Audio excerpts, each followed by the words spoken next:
Welcome back, Grant and Danny, live from Richmond at Redskins training camp, where we're joined by Dwayne Haskins, the 15th overall pick in the 2019 draft, and the face of the franchise moving forward for the Redskins at quarterback. Dwayne, 2 days into camp. First of all, welcome to Grant and Danny. Thanks for sitting down.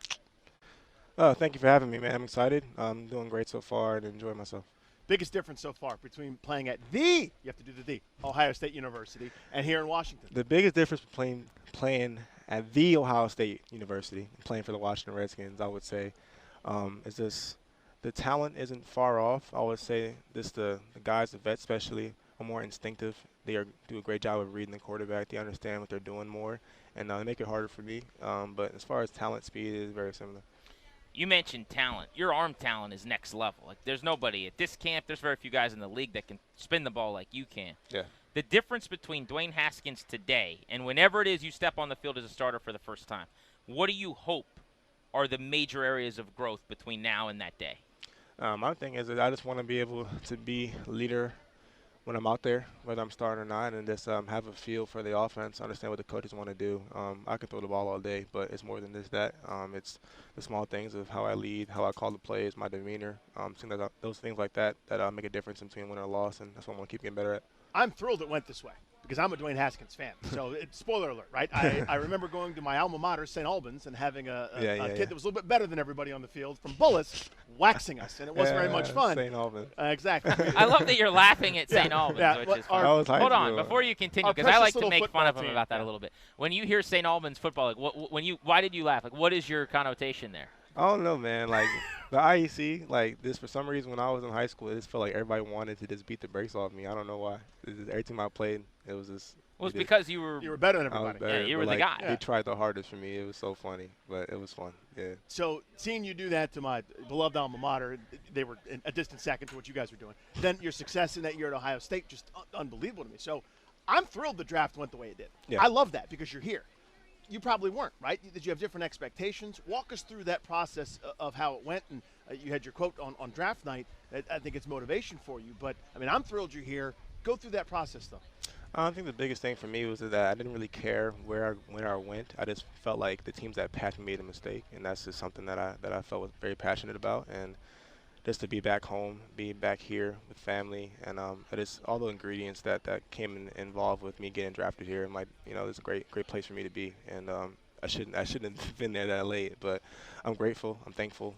Excited to be here, be a Redskin, and the process of going through the draft and meeting people, meeting GMs, and I didn't have a better meeting with the Redskins. So I knew after that meeting that I knew I was going to be here.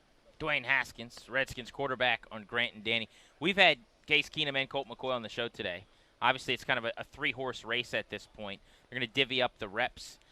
Do you feel like the games is really when that'll get hot and heavy? Is it already begun in terms of the competition? Because you're not getting as many first-team reps right now. How do you prove I should be the guy?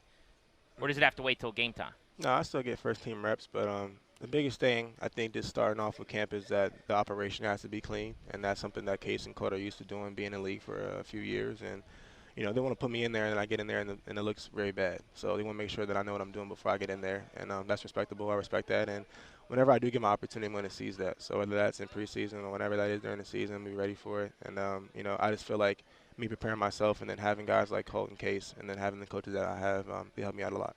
In terms of your development, what do you think the best timeline is for you? Because, listen, your first-round pick, Yeah.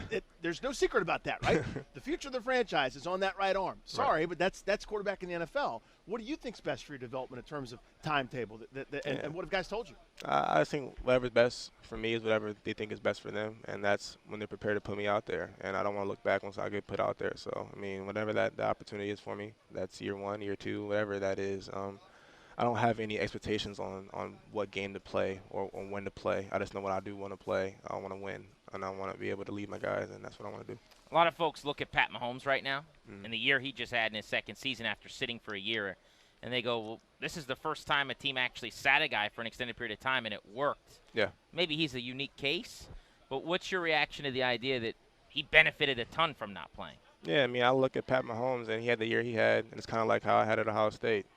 Sitting behind, I sat for 2 years behind one person. I came back and had a year, and it was a great year. It was a historic year. And, I think the biggest thing for a quarterback, especially a young quarterback, is to not give up and to know that your time is coming and study, prepare, work as if you are the guy, so that when you are the guy, is no looking back. So I feel about it. Mentality-wise, it's easy for us to stay on the outside, but like Yeah. this league is unforgiving. Failure's coming for everybody, even the best of all time. Hall of Famers failed at certain points. Peyton Manning threw damn near 30 picks as a rookie. Right. He's one of the greatest to ever do it. Are you a guy that says, I'm not fazed by that, or I'd like to start with some success and build there? You see the difference where it's knock me down a bunch of times, I know good is coming, or do you want some success to build on? No, I just like it's always a marathon for me. Like even like when I was in high school, I lost my first game starting, and then I won the ISC championship the rest of the season. And it's just like you have to go through adversity to make you better, and whether that's whether that's losing or throwing a whole bunch of interceptions, it happens, and trying to find a way to rebound from it. And I feel like you get judged more of how you respond to adversity, and see whether you bounce back or fold. And if you fold, then that's what that is. But if you bounce back, people know how strong you are. So that's what I want to do. Dwayne Haskins on Grant and Danny. What has it been like for you since being drafted just around town? Can you go out to eat without getting bugged? Do you even try to go out to eat at this point? I A What's lot it of like? delivery. I don't go to the mall. My girlfriend and I will go like places at certain times of the day so that there's not a lot of people there. Or I just order something. I'm homebody anyway. I got 2 dogs, so I just What kind go of out- dogs? got a Doberman and a Yorkie, so they're like mini me and big me. So Right. we just get in the backyard, we play catch and stuff like that. We just chill. What do you guys do when you do go out? Like, what is your normal routine with her? You guys go to movies or out to eat? We don't really go out to movies like that. I go out to movies with my family, but like we'll like go get some food, go like date night or something like that. Some chill. What do you do to relax away from football? Are you on the sticks a lot, playing a little 2K? What is Man, it? I like football, but not that much. Like I got when I get away from it, I want to get away from it. So when I get in the house, it's let's watch Netflix or Right on. let's just listen to music or whatever it is. And of course I'll study and stuff like that. But I mean I don't even watch ESPN or nothing like that. Like I just got Really? I just got cable this summer. That's crazy. I didn't to have me. a cable all college, so I mean, So you, as a football fan, you mean you don't watch a lot? no, as a kid I did, but now like I watch and study so much, like I don't even like. You need a break from I it. don't even enjoy watching it like That's that. work. Yeah. Just get away from it. Yeah. Well, Dwayne, it's been great having you on the show and getting to meet you. Good luck to you in your chase for the starting job. Thank you. Congrats and good luck, buddy. Much Thank you. appreciated. Appreciate it. Dwayne Haskins on Grant and Danny. Big thank you to Tony Wiley and the Redskins for setting up interviews with all 3 quarterbacks here over the last hour. Hopefully you've been listening. Since noon, we've been joined by John Bostic, Brandon Sheriff, Nick Sundberg, Case Keenum, Colt McCoy, and Dwayne Haskins.